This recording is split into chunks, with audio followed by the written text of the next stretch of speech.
Welcome to CyberWatch. CyberWatch is produced by Silent Breach, a leading cybersecurity firm specializing in network security and digital asset protection. CyberWatch airs weekly in 10-minute episodes and covers the latest events, technologies, and conversations from across the industry. The heads of the FBI and MI5 met in London to deliver an unprecedented joint warning regarding China's game-changing cyber offensives.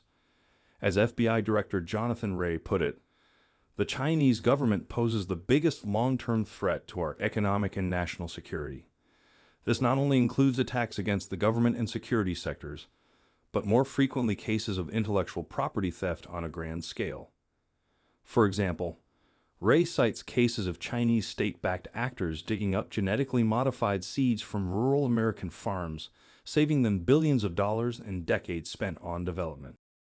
For his part, MI5 chief Ken McCallum claimed that Britain's most game-changing challenge comes from the Chinese Communist Party. It's covertly applying pressure across the globe. This might feel abstract, but it's real and it's immense. His agency has already doubled its efforts over the past 3 years to counter Chinese threats and plans to double them once more. While it's reasonable to assume that this is simply a case of political maneuvering, particularly as the global community leans into an economic nosedive, it is nonetheless far from inaccurate.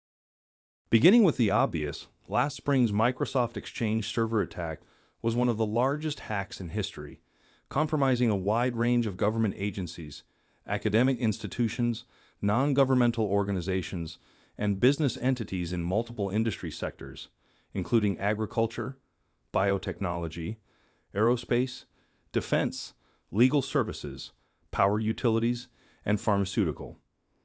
As we reported at the time, an autopsy by Microsoft and law enforcement agencies quickly determined with a high degree of certainty the attack was performed by Hafnium, a state-sponsored Chinese group.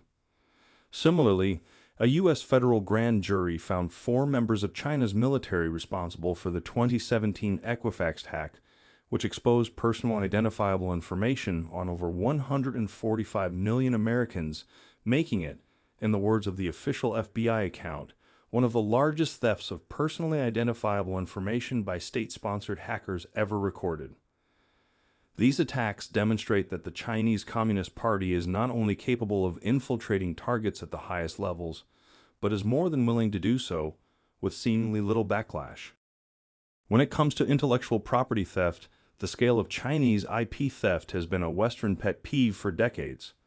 More than anything else, it helped pave the way for the crushing sanctions that President Trump leveled against China in 2017, and only seems to have gotten worse since. McCallum singled out the British engineering firm Smiths Harlow that was recently forced into bankruptcy after a disingenuous offer by a Chinese company led to their technology being taken from them before the deal was then called off.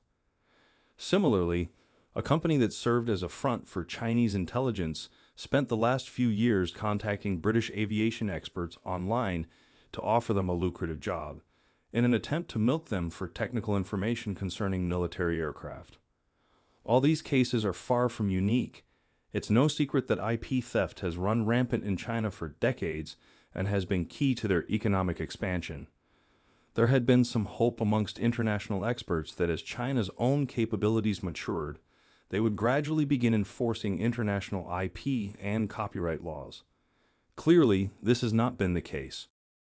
In May of this year, the U.S. and allies announced that they'd disrupted a sophisticated Chinese effort to compromise global telecoms and aviation services.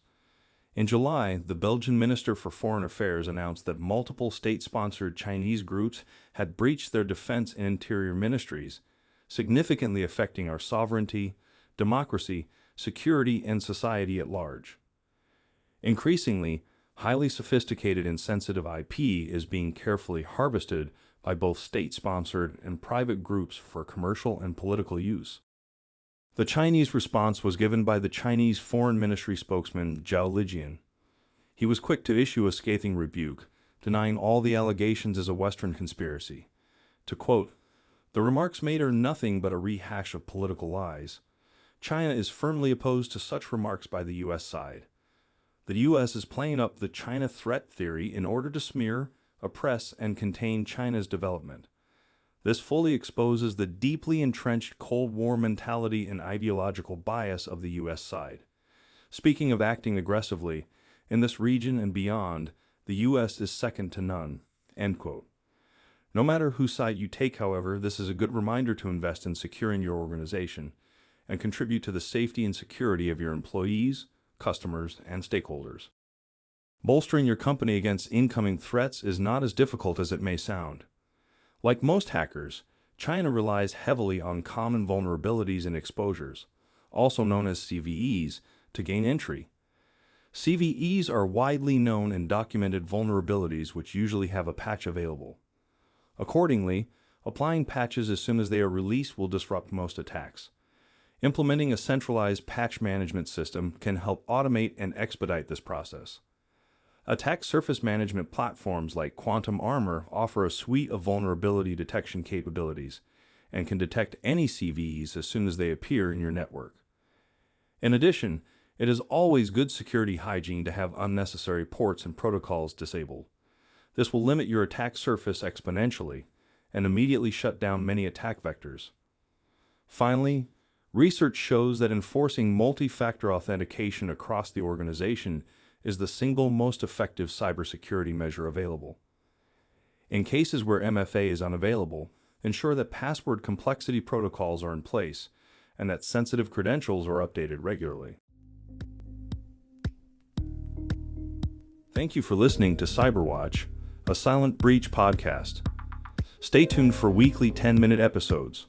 To learn more about Silent Breach, visit silentbreach.com or follow us on all your favorite social media platforms.